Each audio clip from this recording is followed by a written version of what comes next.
¿Qué tal amigos? Muy buenas tardes, bienvenidos a una edición más de nuestro programa Hablemos de Justicia, un espacio creado para ustedes para hacerles llegar información importante sobre el quehacer jurisdiccional en nuestra región. Iniciamos con nuestros titulares. Corte de la Libertad transfiere más de 25.900 expedientes al Archivo Regional para su conservación. Corte Bicentenaria será una de las primeras en implementar el sistema de gestión antisoborno. Comisión de Acceso de la Libertad instala centros de conciliación judicial en 2 colegios de Trujillo. 200 estudiantes de educación básica alternativa de El Porvenir se beneficiaron con campaña de justicia itinerante. Acusados de asesinato reciben 9 meses de prisión preventiva. Sindicado de portar dinamita se esperará su juicio internada en el penal de El Milagro. Juez de El Porvenir dispone 3 meses de prisión preventiva para acusado de portar dinamita. Colegiado condena a 2 investigados a 14 años de prisión por robo a mano armada en Chepén. Comenzamos con la ampliación de nuestra información. La Corte de la Libertad realizó la transferencia exitosa de más de 25.900 expedientes judiciales que datan de hace 30 años hacia el Archivo Regional de la Libertad para su resguardo y conservación. Un total de 25.978 expedientes judiciales fueron transferidos por la Corte Superior de Justicia de la Libertad hacia el Archivo Regional, con la finalidad de ser resguardados y conservados por su nivel de importancia como parte de la historia judicial de esta institución bicentenaria. Esta entrega estuvo a cargo del presidente Víctor Alberto Martín Burgos Mariños, quien reconoció no solo el trabajo que desarrolla el Archivo Regional para reunir e incrementar el patrimonio documental de la libertad, sino también el del equipo del Archivo Central de la Corte, que vienen constantemente realizando una revisión de los expedientes existentes en los repositorios de la institución. Asimismo, agradeció el apoyo de la directora del Archivo Regional para culminar satisfactoriamente esta labor, así como para preservar la documentación que simboliza la historia judicial y el trabajo de quienes fueron y son parte de esta primera Corte del Perú republicano. Fue la doctora Janet Zabaleta Agustín, directora del Archivo Regional de la Libertad, quien recibió los expedientes judiciales para que sean colocados en los anaqueles de este espacio, ello en cumplimiento a lo establecido en la Directiva número 001-2019-AGN-DC, norma para la conservación de documentos archivísticos en la entidad pública. Además, la coordinadora del Archivo Central de la Corte de la Libertad, Merin Vela Díaz, expresó que los más de 25.900 expedientes representan 200 metros lineales de documentación judicial en materia civil, penal, familia y laboral, con más de 30 años de antigüedad, los cuales han sido identificados por su equipo de trabajo durante diferentes jornadas laborales. Por otro lado, comentó que se vienen ejecutando las acciones de identificación de documentación que carece de valor judicial e histórico, con la finalidad de completar los procesos de depuración y eliminación para organizar óptimamente el archivo y generar una mejor distribución en esta área. Finalmente, ambas autoridades firmaron el acta de entrega y recepción de dichos expedientes judiciales del Archivo Central de la Corte de la Libertad al Archivo Regional de la Libertad, quedando así finalizada esta transferencia. Como bien anunciaba el presidente de la Corte, este trabajo se viene desarrollando de manera permanente y es que el personal del Archivo Central de nuestra institución recorre nuestros repositorios para poder seguir identificando documentos y legajos importantes con valor histórico y judicial para nuestra región. Ahora les comentamos que el Poder Judicial consideró a la Corte de la Libertad como una de las primeras cortes a nivel nacional para poder certificarse en el ISO 37001, el sistema de gestión antisoborno, el cual será implementado en las salas penales de nuestra institución. La Corte Superior de Justicia de la Libertad será una de las primeras a nivel nacional en implementar el sistema de gestión antisoborno. Así lo anunció el presidente del Poder Judicial, Javier Arévalo Vela, durante la ceremonia de la presentación del ISO 37001. En esta reunión se dio a conocer que los primeros órganos jurisdiccionales beneficiados con este trabajo serán las salas penales, con quienes se desarrollará el plan de trabajo que consiste en capacitación de los involucrados, elaboración de documentos y auditorías tanto internas como externas para lograr el éxito en esta implementación. Además, se informó que esta labor se realizará en un promedio de 10 meses y contará con el apoyo de la Embajada de Estados Unidos en el Perú y la empresa Interia, 2 entidades que ayudarán con el soporte y la guía para cumplir con los requisitos necesarios para la correcta certificación ISO 37001. Por su parte, el presidente de la Corte Superior de Justicia de la Libertad, Víctor Alberto Martín Burgos Mariños, recalcó que su gestión viene ejecutando diferentes acciones para supervisar y detectar la corrupción en todo el distrito judicial. Como se conoce, el Poder Judicial ha enfatizado en la tolerancia cero frente a la corrupción, la cual se encuentra plasmada en la política antisoborno aprobada mediante resolución administrativa número 0014-2020-SP-CES-PJ, en la que se expresa el rechazo y prohibición de actos de soborno en cualquiera de sus formas. Este es un paso más que da la Corte de la Libertad para poder seguir brindando un mejor servicio hacia toda la población. Y en otras noticias, la Comisión Distrital de Acceso a la Justicia de Personas en Condición de Vulnerabilidad y Justicia en tu Comunidad realizó la instalación formal de 2 centros de conciliación escolar en las instituciones educativas República de México y Alférez PNP Mariano Santos Mateo. Ello con la finalidad de promover una cultura pacífica entre los escolares del nivel secundario de ambas instituciones. Con la finalidad de continuar impulsando la convivencia pacífica entre los estudiantes de nivel secundario en las instituciones educativas República de México y Alférez PNP Mariano Santos Mateo, los integrantes de la Comisión Distrital de Acceso a la Justicia de Personas en Condición de Vulnerabilidad y Justicia en tu Comunidad realizaron la instalación oficial de los centros de conciliación judicial en dichos colegios. Fue el juez superior provisional Carlos Gutiérrez quien, en representación del presidente de la Corte Superior de Justicia de la Libertad, agradeció a las directoras de ambas instituciones, así como a los tutores, padres de familia y jueces de paz escolar por comprometerse en esta lucha para erradicar la violencia y mejorar la convivencia intraescolar. Por su parte, la integrante de la comisión, doctora Ana Karina Armas Cueva, expresó que este proyecto ambicioso busca que los jueces de paz escolar sean el primer filtro para la resolución de conflictos dentro de las aulas, dando la oportunidad de crear un ambiente pacífico entre sus compañeros. Los centros de conciliación judicial instalados en ambas instituciones educativas estarán disponibles para atender al 100% de la plana estudiantil de ambos colegios, la cual es un aproximado de 700 alumnos solo del nivel secundario. Finalmente, los integrantes de la comisión, así como las directoras, los jueces de paz escolar y sus secretarios, firmaron el libro de actas, en el cual se perenizarán las atenciones que se desarrollarán en el marco de este centro de conciliación judicial. Y este proyecto refleja no solo el compromiso de la Corte de la Libertad, sino también de todo el Poder Judicial para seguir ejecutando acciones que promuevan una política de prevención y erradicación de la violencia en los escolares. Y esta misma comisión distrital también desarrolló una campaña de justicia itinerante dirigida a los estudiantes de la educación básica alternativa del Colegio Francisco Lizarzaburo en el distrito del Porvenir. Los beneficiarios recibieron orientación jurídica gratuita y pudieron realizar sus demandas y denuncias ante nuestros magistrados. Asimismo, también fueron atendidos en los servicios de medicina y psicología. Los integrantes de la Comisión Distrital de Acceso a la Justicia de Personas en Condición de Vulnerabilidad y Justicia en tu Comunidad de la Corte de la Libertad llevaron a cabo una campaña gratuita de justicia itinerante dirigida a los estudiantes de la educación básica alternativa del Colegio Francisco Lizarzaburo de El Porvenir.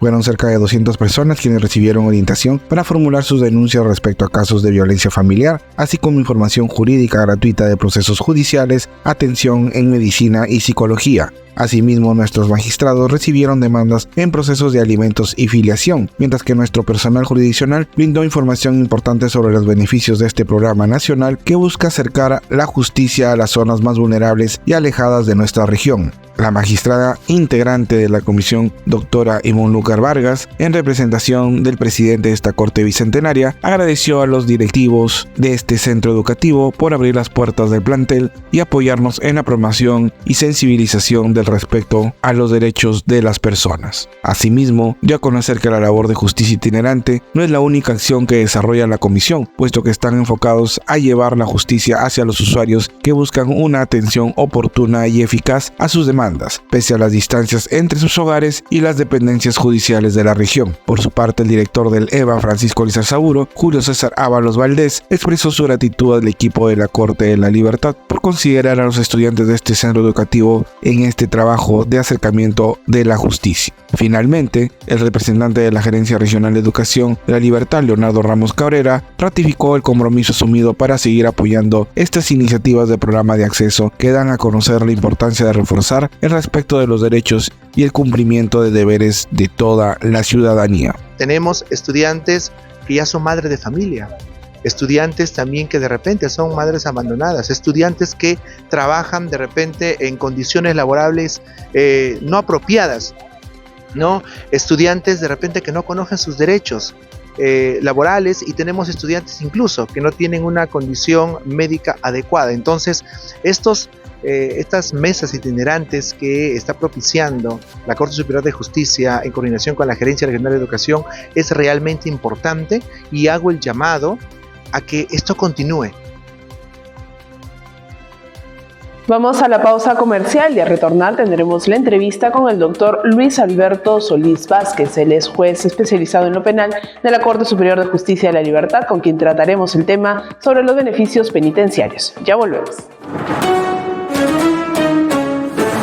Ingresa las demandas aminorando los costos de tiempo y dinero de los representantes legales de las niñas, niños y adolescentes que solicitan la ejecución de actas de conciliación de alimentos. Utiliza el formulario de demanda de ejecución de actas de conciliación extrajudicial de alimentos para niñas, niños y adolescentes que la Corte de la Libertad ha puesto a disposición para ti. Descárgalo en el siguiente enlace: Corte Superior de Justicia de la Libertad. Mejores personas hacen una mejor justicia. Comunícate con el módulo corporativo laboral de la Corte de la Libertad a través de su canal telefónico 94-695-9687 en el horario de atención de lunes a viernes de 8 a 1 y de 2 a 5 de la tarde. Corte Superior de Justicia de la Libertad. Mejores personas hacen una mejor justicia. Promovamos la ética y la integridad en nuestra Corte. Si conoces algún hecho de corrupción, denúncialo a través de la plataforma digital única de denuncias, denuncias.servicios.gov.pe. Corte Superior de Justicia de la Libertad. Mejores personas hacen una mejor justicia. Conoce los canales de atención de la Oficina de Prevención, Supervisión e Inspección del Área de Quejas Verbales de la Oficina Descentralizada de la Autoridad Nacional de Control de la Corte de la Libertad. Puedes comunicarte a través de los siguientes números. También tenemos atención por correo. Recuerda que los usuarios, abogados o litigantes deberán consignar los siguientes ítems al momento de efectuar el reclamo de su queja verbal.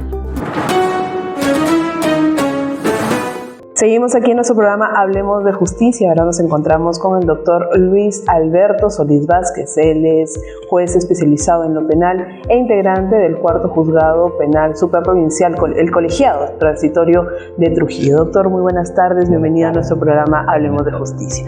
Doctor, queremos conversar con usted acerca de los beneficios penitenciarios, pero antes de iniciar con este tema tan importante para la población, también para que conozca un poco, queremos saber qué es la resocialización. La resocialización. La resocialización es el objeto de la ejecución de la pena. Le explico. El proceso penal termina con una condena, ¿no? Pero ¿de qué vale que nosotros tengamos una condena bien elaborada, con jurisprudencia, con doctrina, si no se va a ejecutar? ¿No? Entonces, nosotros nos olvidamos de la ejecución de la pena. Y es una exigencia constitucional, porque la resocialización tiene soporte constitucional y también tiene soporte legal. Está en el Código Penal, en el título preliminar, en el artículo 9, que uno de los fines de la pena pues es la resocialización. Se le impone una pena para internarle a una persona que ha defraudado la norma prohibitiva, para que éste, dentro del penal, intramuros, con un tratamiento penitenciario individualizado, salga mejor que como entró, respete las normas en la sociedad. Esa es la finalidad de la pena. La finalidad de la pena es una finalidad social. La finalidad de la pena no es un mero secuestro del individuo que delinquió y lo depositamos en un centro penitenciario. Eso no tiene ninguna finalidad. La pena tiene una finalidad social. ¿Cuál es la finalidad social? La resocialización. es todo un tratamiento progresivo. Ahora, pero ¿cuál es la expectativa del juez, por ejemplo, cuando considera que una persona está rehabilitada? Todos los especialistas de derecho penitenciario señalan que la resocialización es un concepto de mínimos. ¿Qué es mínimo? Basta o se exige que el interno, luego de un proceso de tratamiento terapéutico en el penal, salga del mismo respetando las normas y no volviendo a delinquir. Es lo único que se espera. No se espera que el sujeto sea mejor persona. Eso no busca la resocialización. No se busca que la persona salude a todo el mundo, vaya a misa, sea mejor que el juez, sea sacerdote, qué sé yo. No. Lo único que se espera para entender que una persona está resocializada, que él no vuelva a cometer nuevo delito. Nada más. Es por eso que es un concepto de mínimos. Y es todo un proceso, como le digo. El sistema que nuestro Código de Ejecución Penal lo aplica es el sistema progresivo, porque el proceso de resocialización no termina en el penal. Por eso que en el INPE hay unidades postpenitenciarias, donde el interno, pese a que ha sido excarcelado y adentro de la sociedad, también lleva tratamiento. O sea, el proceso de resocialización es amplio, es un aspecto amplio donde tienen que intervenir necesariamente el factor humano. En puridad, eso es el proceso. De hecho que la resocialización es un principio general. Hay subprincipios que se aplican en el interno, como la reeducación, la reincorporación del penado a la sociedad, ¿no? Lo que conocemos como las 3 R, ¿no? La rehabilitación, la reeducación y la reincorporación del penado a la sociedad. Ambos tienen sus subfines de manera individualizada. Eso es en puridad la resocialización, ¿no?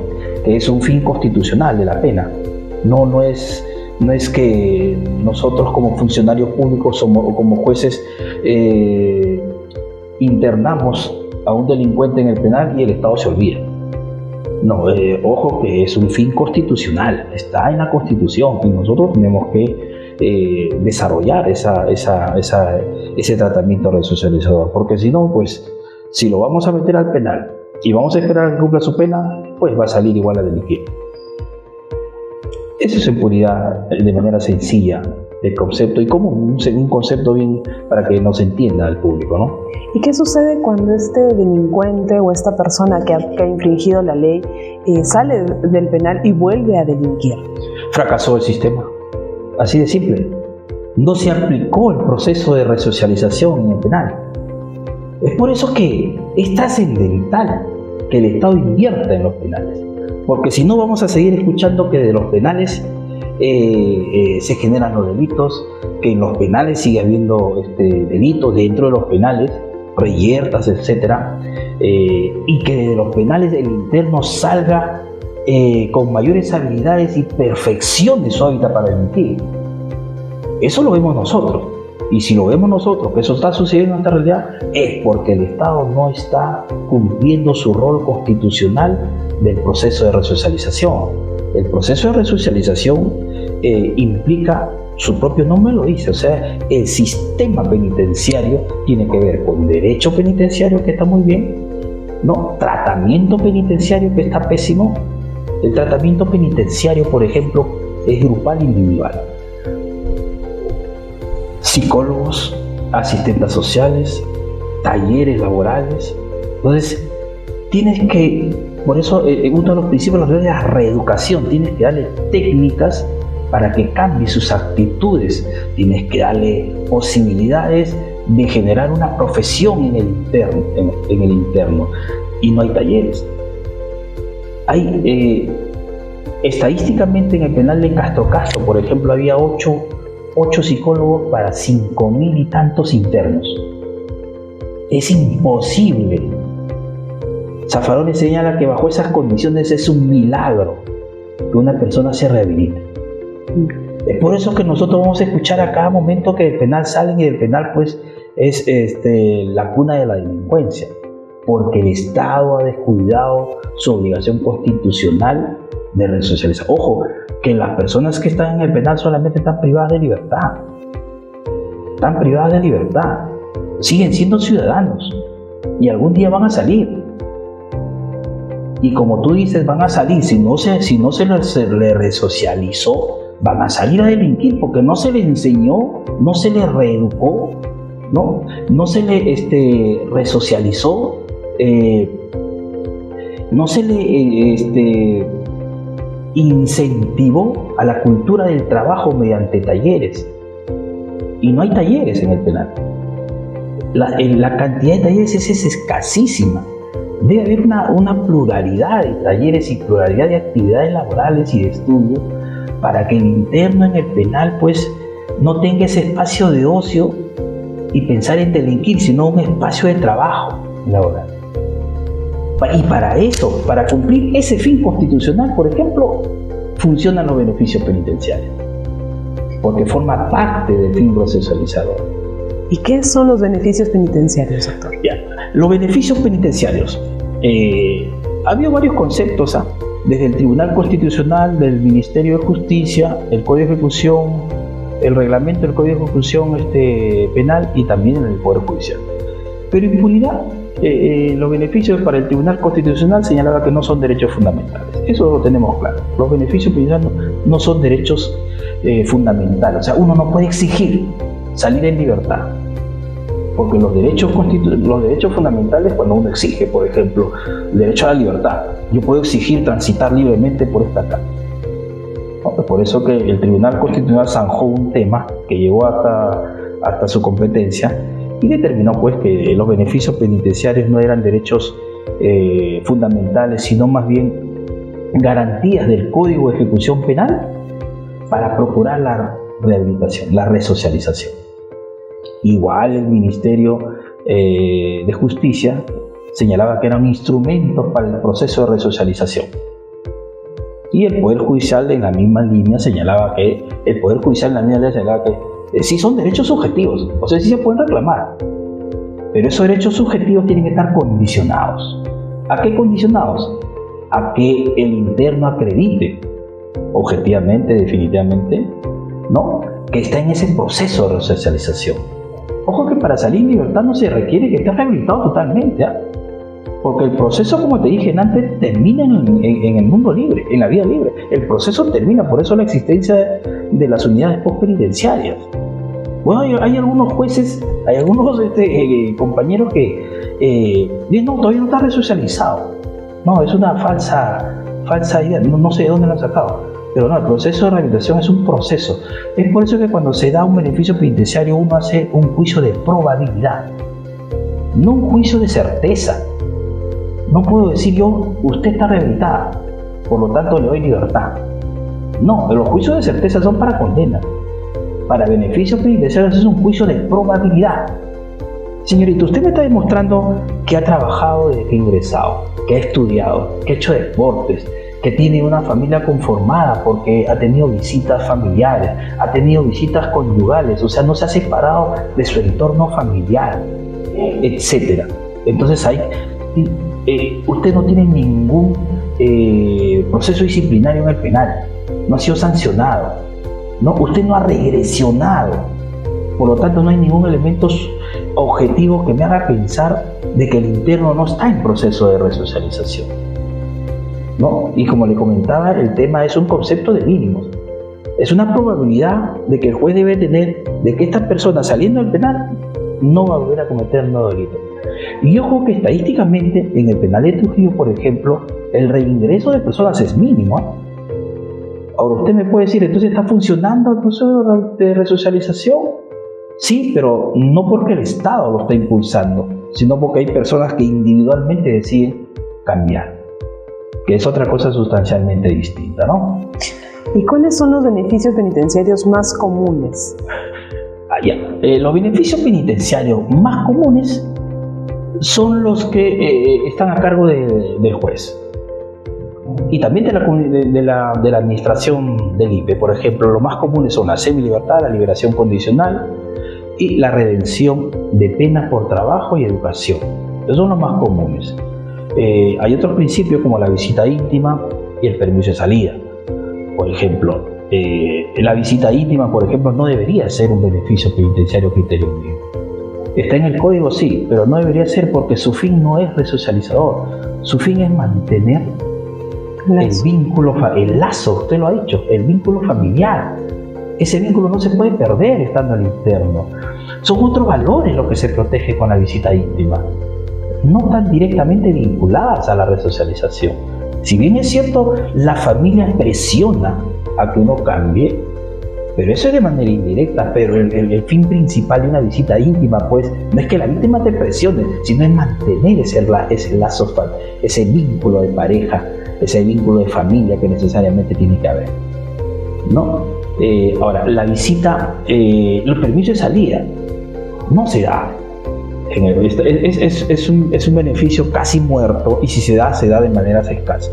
Por ejemplo, la vez pasada escuché una conferencia en español que decía que en España cada fin de semana salen aproximadamente 5.000 con permiso de salida, ¿no? Y el porcentaje de personas que no regresan al penal es el 0.01, o casi nada. Y funciona, ¿se dan cuenta? Claro, de hecho que tiene que ser eso para delitos de poca dañosidad social, ¿no? Por ejemplo, personas que están en el penal por alimentos, por lesiones leves, no por delitos de poca dañosidad social. Pero eso sí forma parte del proceso de rehabilitación.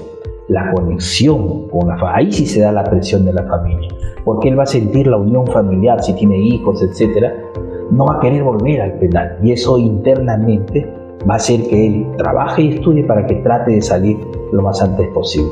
Y los beneficios comunes que nosotros conocemos, la redención de pena por trabajo y estudio, ¿no? Que ya ha tenido, en verdad, ese artículo ha tenido un montón de modificaciones. Eso quiere decir, este beneficio quiere decir que yo trabajo, por ejemplo, antes había el famoso 2x1, yo trabajo 2 días y redimo un día.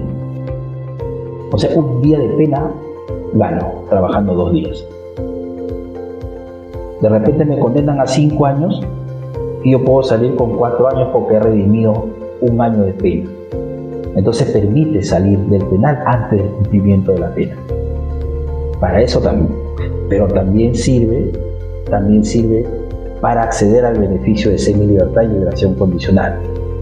Que antes había diferencias en el Código de Ejecución Penal en su texto original, ¿no? La semilibertad tenía otros fines y la liberación condicional tenía otros fines, pero ahora prácticamente con la modificatoria es prácticamente lo mismo, no tiene fines, lo único que varía es el plazo de cuándo se debe pedir. Ejemplo, la semilibertad cuando cumplo la tercera parte de la condena, ¿no? Cumplo la tercera parte de la condena, no debo tener antecedentes, no debo tener juicios pendientes, debo estar en mínima o mediana seguridad, debo tener informe favorable, debo haber pagado la multa, debo haber pagado mínimo el 10% de la reparación civil. Similares requisitos, por eso les digo que no hay diferencia con la liberación condicional. La única diferencia es el tiempo, que la semilibertad es la tercera parte y tener una condena, o sea, ser primario. En la liberación condicional lo único que cambia es que yo puedo pedir la semilibertad habiendo tenido 2 condenas, pero tengo que cumplir la mitad de la pena. Si me condenaron a 10, a los 5 años estoy habilitado para pedir la liberación condicional. ¿Y cuánto tiempo dura este proceso de pedido de esta liberación condicional, por ejemplo, o la semilibertad? Claro, ahora con los nuevos dispositivos después de la pandemia que salió el 1513 y su nueva modificatoria, el otro legislativo que son normas transitorias, han agilizado el proceso de beneficio. Han agilizado. Y está bien, lo han agilizado porque ahora es a través de las mesas de partes electrónicas nomás. Y la formación de los cuadernos son rapidísimos, no dura más de 1 mes o de 2 meses, porque son recolección de documentos y todo es vía sistema, ¿no? Es más, el juez también señala vía sistema, audiencia, y en una sola audiencia resuelve, en una sola audiencia, ¿no? O sea, se ha agilizado incluso hasta la recolección de documentos, porque antes se pedía, por ejemplo, hasta contrato de trabajo. Ahora no, declaración jurada. ¿Qué va a trabajar? Declaración jurada, ¿dónde vive? Claro, después que le da su libertad, sí, con tranquilidad el interno va a decir acá trabajo y va a tener que decir acá vivo. De hecho, que si le da un beneficio penitenciario, está obligado a pernoctar en el domicilio porque está sujeto a control de la autoridad penitenciaria y de la fiscalía. En cualquier momento pueden ir. ¿No? Si es que él quiere cambiar de domicilio, pues puede ir y presentar un documento ante el Poder Judicial y ante el Ministerio de Justicia, en este caso ante el INPE. No, pero es rápido. Con estos decretos legislativos han agilizado el trámite. ¿Por qué? Porque el Estado tiene dos discursos. Tiene el discurso de incrementar penas y meter toda la gente al penal, y tiene el discurso porque se ve agotado en el presupuesto y en el hacinamiento, porque va a tener sanciones internacionales, porque el Tribunal Constitucional ha señalado que existen 6 penales en estado de cosas de inconstitucionalidad por hacinamiento. Entonces el Estado, por un lado, te dice o presiona a los jueces que las penas sean efectivas, el ingreso de las personas al penal, y por otro lado, él da mecanismos para que salgan lo más rápido posible. Entonces es la puerta giratoria. Entonces va a ser una puerta giratoria para el mal si es que el Estado no invierte en los penales, no invierte en el proceso de la socialización. ¿Se da cuenta? O sea, el Estado lo único que va a querer es sacar gente. Con estos decretos legislativos ha habido bastantes egresos, de hecho pero algunos jueces siempre se resisten a conceder beneficios penitenciarios, pero bueno, ese es un tema ya un poco polémico, creo yo. Doctor, ¿y en realidad todos los delitos tienen beneficios penitenciarios? A criterio mío, toditos deben tener. No debe haber, hasta el delito más execrable tiene que tener beneficio penitenciario. Si no, vacías el contenido constitucional de la resocialización. ¿No importa la pena? Es más, ¿para qué vas a ponerle cadena perpetua? En cadena perpetua no vas a cumplir el proceso de resocialización, si lo vas a tener todo el día en plan, ¿no? La resocialización es que tú estés en el penal para que salgas a la sociedad y respetes las normas. En la cadena perpetua nunca va a salir. Ahora, tú me vas a decir, sí, pero son revisables cada 35 años. Sí, pero en 35 años una persona que tiene 40 ya murió. Se olvida. La cadena perpetua ni las penas largas tienen el fin constitucional de la pena. No, lo que pasa es que el populismo punitivo, ¿no? Y los medios de comunicación mediáticos, ¿no?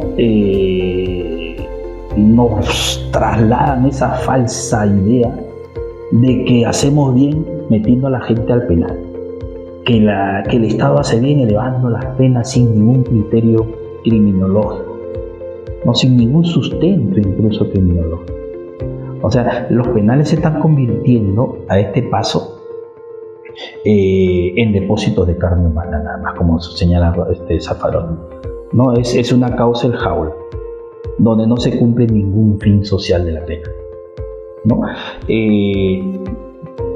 ¿Qué delitos, por ejemplo? Hay varios delitos cada vez por el derecho punitivo, como lo vuelvo a repetir, se restringen derechos fundamentales de este beneficio penitenciario. Y ojo, le vuelvo a repetir, el beneficio penitenciario sirve para la resocialización, porque para que tú concedas un beneficio penitenciario es porque se está cumpliendo los fines constitucionales de la pena, ¿no? Por ejemplo, todos los delitos, creo que hay más de 20 o 30 delitos que están vinculados al crimen organizado, pero dentro de ellos está hurto, robo, fe pública, trata, lavado de activos, extorsión, secuestro, homicidio, feminicidio también.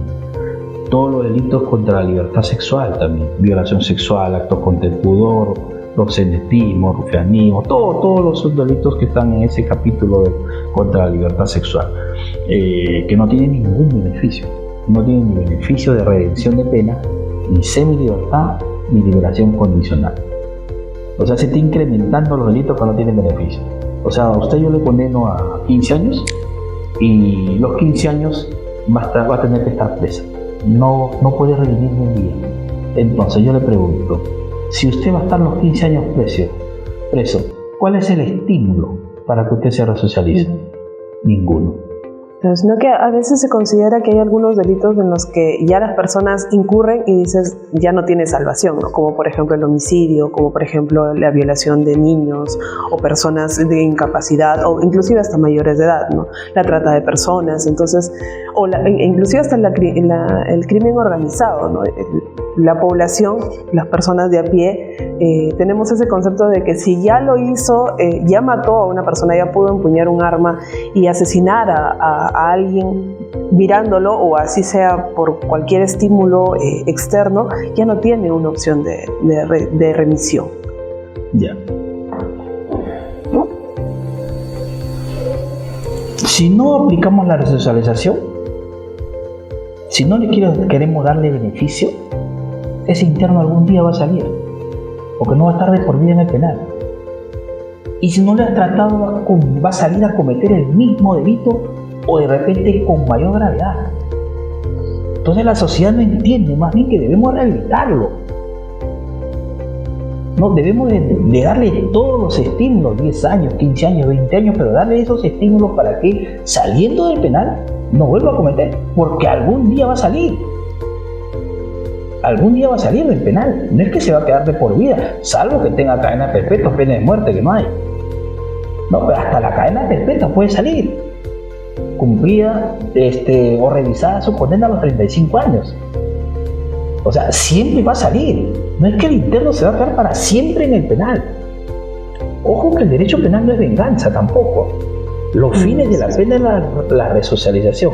Ahora, si queremos, de hecho, que yo también a veces me pongo a pensar, pero si queremos pensar de otra manera, pues nos sincerizamos y anulamos de la Constitución el artículo de la resocialización y pongámonos de acuerdo y señalemos que los fines de la pena, que la pena no tiene fines, que no tiene ningún fin la pena, ¿no? Entonces las penas largas van a tener sentido, las cadenas perpetuas, la pena de muerte, el hacinamiento y todo, o sea, no va a tener ninguna finalidad social, ¿no? Bueno, eso es muy cierto, doctor, ¿no? Sino que a veces nosotros, como le digo, el ciudadano de a pie siempre está esperando a una justicia, y la justicia es precisamente cadenas perpetuas o sentencias largas, sin pensar obviamente en la resocialización, ¿no? Porque como usted dice, nosotros no pensamos en que esa persona va a volver a salir del penal, ¿no? Y si sale, sabemos que va a volver a delinquir, porque justamente los procesos de resocialización son los que están fallando dentro del penal, ¿no? ¿Y cuál es la ley que se aplica para resolver estos beneficios penitenciarios? Eso es un tema que hasta la década pasada ha sido bien polémica. Pese a que el Poder Judicial empezó a fijar un criterio de doctrina jurisprudencial desde el 2011, en el primer pleno y después en el 2012, o sea, 2 plenos ha habido, en la cual ha sostenido que la ley que se aplique en los beneficios penitenciarios es la ley que está vigente al momento que queda consentida la condena, sosteniendo que la ley penitenciaria es una ley material, a diferencia del Tribunal Constitucional, que señalaba que los beneficios penitenciarios no son leyes materiales, sino leyes procesales. Por lo tanto, se aplica la ley que estuvo vigente al momento de presentar su solicitud de beneficio, ¿no? Entonces, y el tribunal recién habrá cambiado su posición, hace 1 año, 2 años. O sea, el tribunal, pese a que es un tribunal es la última instancia de la jurisdicción nacional, haciendo una interpretación o violando de manera flagrante el artículo 8 del título preliminar del Código de Ejecución Penal, sostenía eso. La verdad que no tenía sustento ni dogmático ni constitucional, su posición del tribunal no tenía ningún sustento. El Poder Judicial sí desarrolló y sustentó de que la norma, el beneficio penitenciario, tenía 2 normas. El núcleo duro del beneficio penitenciario era ley material, porque estaba vinculada a la libertad. Y no solamente por interpretación, sino también por exigencia normativa, porque, como lo vuelvo a repetir, el artículo 8 del título preliminar del Código de Ejecución Penal señalaba claramente la retroactividad en la aplicación de la pena, ¿no? Entonces, si te habla de retroactividad, las retroactividades solo funcionan en ley material, no funcionan en ley procesal. Por eso que el tribunal dijo, el Poder Judicial dijo, no, esta es una ley material porque se aplica retroactivamente a la ley más favorable. Por eso es ley material, ¿no? Y porque está vinculada a la libertad.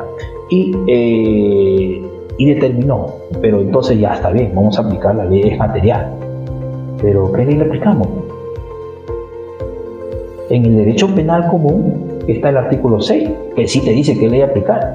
¿Qué ley se aplica? La ley que estuvo vigente al momento de cometer los hechos. Pero en la ley penitenciaria no hay ninguna ley que te diga cuándo. Entonces el tribunal, la Corte Suprema, en esos acuerdos plenarios, también hacen una nueva interpretación, ¿no? Y llegan a la conclusión, básicamente, bajo el principio de que, ¿cuándo nace el derecho penitenciario? Cuando se empieza a ejecutar la condena, de que queda consentida la sentencia. Por lo tanto, en ese momento, esa ley que estaba vigente, esa ley es la que se debe aplicar. Y ese es un razonamiento jurídico válido, ¿no? Y eso ya quedó zanjado. Primero quedó zanjado, como lo vuelvo a repetir, doctrinariamente, jurisprudencialmente. Pero después ya ha sido positivizado esa posición, ¿no? De que la norma que se debe aplicar en los beneficios penitenciarios es la ley que está vigente, que queda consentida la sentencia. Ahora, ¿cuándo queda consentida la sentencia? Es otra interpretación que algunos jueces también interpretan mal. No dicen, no, de que declaran infundada la casación. No, el Tribunal Constitucional, la Corte Suprema ha señalado que la calidad de consentida es la decisión de segunda instancia. Cuando la segunda instancia confirma la condena, ahí queda consentida, porque el otro es un recurso excepcional, la casación es un recurso excepcional, no tenemos 3 instancias, pero había unos jueces que decían, no, te vamos a aplicar cuando tu proceso terminó con la casación, porque tú interpusiste casaciones. No, errado totalmente, no, la ley, el caso, el proceso penal queda consentida de segunda instancia, punto. No sé si hay otra pregunta. No, doctor, muchísimas gracias más bien por acompañarnos el día de hoy aquí en nuestro programa Hablemos de Justicia. Siempre es importante conocer que no solamente existe, como usted dice, ¿no?, el trabajo de los jueces para condenar, porque el gobierno o el Estado o la situación tan precaria en tema de delincuencia nos obliga de una u otra manera a hacer más segura a la población el hecho de condenar a más años, sino que también hay un proceso de resocialización que el gobierno está dejando de lado y que es necesario para que justamente los penales ya no estén hacinados, no sea, como usted dice, la cuna de la delincuencia en mayor escala. Definitivamente. Muchísimas gracias, doctor, por acompañarnos el día de hoy y retornamos después de esta pausa.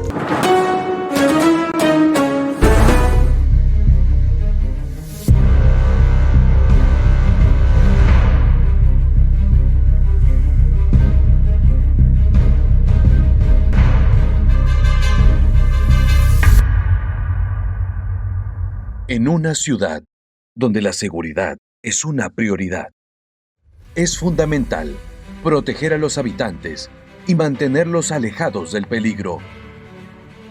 Una ciudad segura genera felicidad y nos permite a todos vivir con confianza y tranquilidad.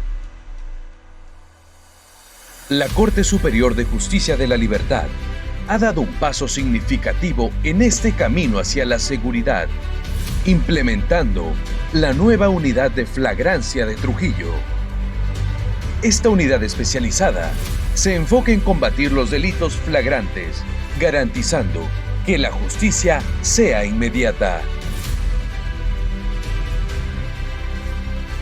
La unidad de flagrancia de la Corte Superior de Justicia de la Libertad es la primera a nivel nacional en integrar en un mismo espacio a las instituciones clave del sistema de justicia: Ministerio Público, Defensoría Pública, Policía Nacional del Perú, Medicina Legal y la propia Corte de Justicia. Esta integración genera una respuesta rápida y oportuna ante delitos flagrantes, permitiendo una óptima recolección de pruebas y una atención más ágil a las víctimas, operando las 24 horas del día, los 7 días de la semana. Esta unidad tiene como misión acelerar el procesamiento de los delitos flagrantes, reduciendo el tiempo de resolución de estos casos de 9 meses a un plazo máximo de 72 horas. Este enfoque permite enfrentar la criminalidad de manera inmediata. Más del 90% de los casos delictivos serán resueltos en esta unidad, demostrando así su gran efectividad. Cuando una persona es arrestada por la policía en el momento mismo del delito o justo después de haberlo cometido, se comunica inmediatamente al Ministerio Público para las acciones respectivas y así el acusado pueda ser juzgado en audiencia. La competencia territorial de dicha unidad se extiende a los distritos de Trujillo, Víctor Larco, Salaberry, Moche, La Esperanza y Huanchaco, fortaleciendo así la presencia y la capacidad de respuesta del sistema de justicia en toda la región. Esta capacidad de operar de forma inmediata brinda mayor confianza y tranquilidad a los ciudadanos, reafirmando el compromiso de la Corte Superior de Justicia de la Libertad con una justicia oportuna, célere y eficaz. Corte Superior de Justicia de la Libertad. Mejores personas hacen una mejor justicia.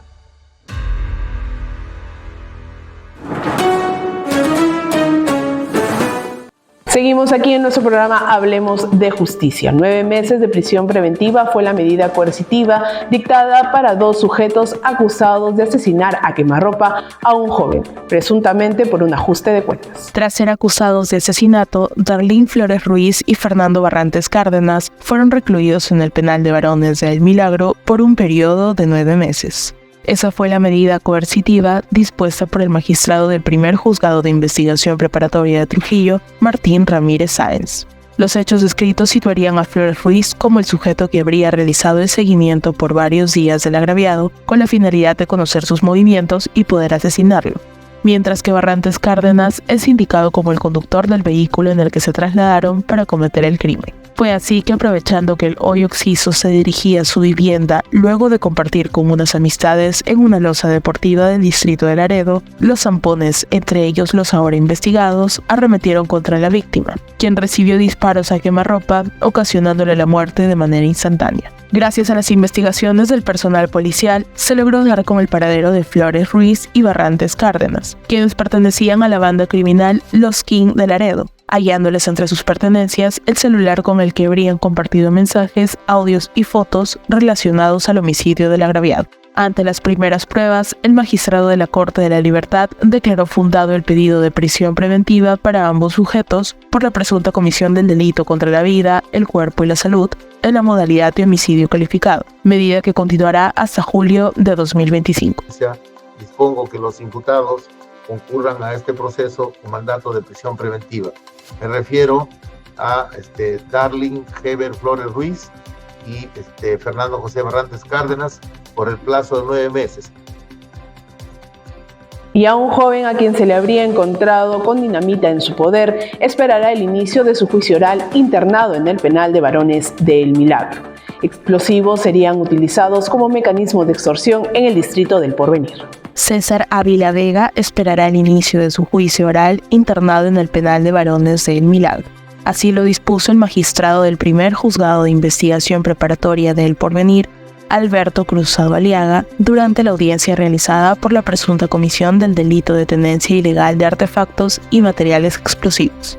De acuerdo a lo expresado por el representante del Ministerio Público, Ávila Vega fue intervenido por los agentes del orden cuando se encontraba merodeando por las calles del centro poblado Alto Trujillo en actitud sospechosa. En la revisión de sus pertenencias se le halló 2 cartuchos de dinamita escondidos a la altura de su cintura y 14 stickers que presuntamente serían utilizados para delimitar las actividades extorsivas. Ante ello, el juez de la Corte de la Libertad determinó que Ávila Vega sea recluido en el penal por un periodo de 3 meses tras tratarse de un caso no complejo, tiempo en el que se espera que inicie su proceso de juzgamiento por portar dinamita. declarar infundada la propuesta de la defensa y en consecuencia fundada la prisión preventiva en contra de César Augusto Ávila Vega, que se le sigue por el delito de contra la seguridad pública, de la modalidad de tenencia ilegal de artefactos y materiales explosivos. Y otro sujeto sindicado también de transportar dinamita con fines extorsivos fue recluido en el penal de varones del Milagro por un periodo de 3 meses. Medida coercitiva fue dispuesta por el magistrado del Juzgado de Investigación Preparatoria de El Porvenir. Por tratarse de un caso no complejo, el juez del segundo Juzgado de Investigación Preparatoria del Porvenir dispuso 3 meses de prisión preventiva para Christopher Salinas Cruzado, quien es indicado de tenencia ilegal de material explosivo.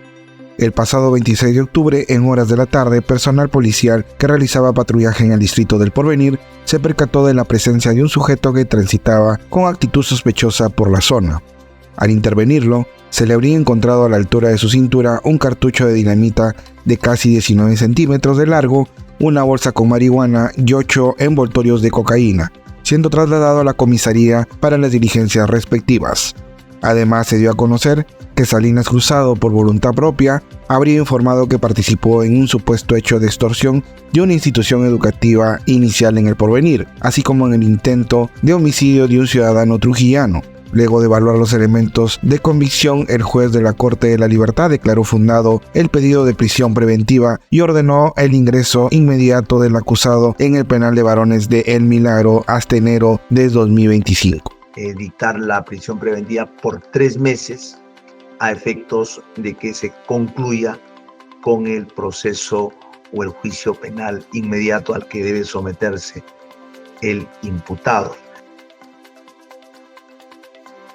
Ahora les comentamos que una sentencia de 14 años de cárcel efectiva fue impuesta por los magistrados del primer juzgado penal colegiado supraprovincial de Trujillo para 2 sujetos que asaltaron una tienda de venta de celulares en el distrito de Chepén. Ambos asaltantes alquilaron una moto lineal para poder cometer sus fechorías y evitar ser capturados. 14 años fue la medida sancionatoria que impusieron los magistrados del primer juzgado penal colegiado supraprovincial de Trujillo para Julio César Cárdenas Cotrina y Ángel Moisés Becerra Terrones, tras hallarlos culpables de participar en el robo a mano armada de 3 trabajadoras en un local comercial del distrito de Chepén. En enero del presente año, las trabajadoras fueron sorprendidas por 2 sujetos encapuchados, quienes ingresaron a la tienda de celulares donde ellas laboran y se apoderaron de más de 7,000 soles y de los móviles de las víctimas, para luego darse a la fuga a bordo de una moto lineal.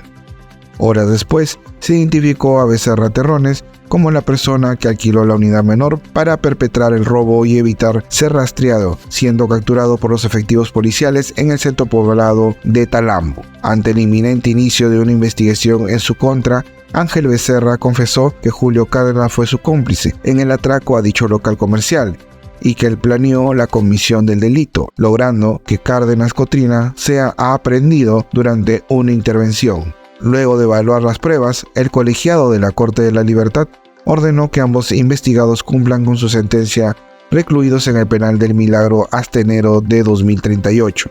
Además, fijaron el pago de 4,000 soles a favor de las 3 agraviadas, dinero que deberá ser cancelado durante la ejecución de sus sentencias de manera solidaria. El primer juzgado colegiado por unanimidad resuelve condenar a los acusados Julio César Cárdenas Cotrina y Ángel Moisés Becerra Terrones como coautores del delito de robo agravado y en consecuencia se les impone 14 años de pena privativa de libertad que será computada desde la fecha en que fueron detenidos.